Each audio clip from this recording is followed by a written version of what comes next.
With traditional design, manufacturing considerations and part durability are often an afterthought. This common oversight leads to high-cost, late-stage design changes that can cause missed deadlines and late delivery. Generative design, on the other hand, puts those constraints at the forefront.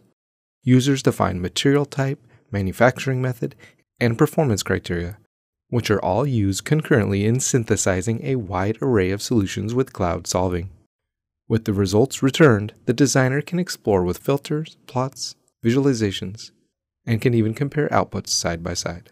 From there, the determination is made with confidence thanks to the plethora of performance data of each solution. The exported solution is a sculptable, editable, watertight solid body with design history.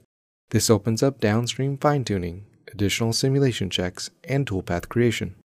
Come see how you can take your designs to a whole new level with generative design. All this and more in Fusion 360.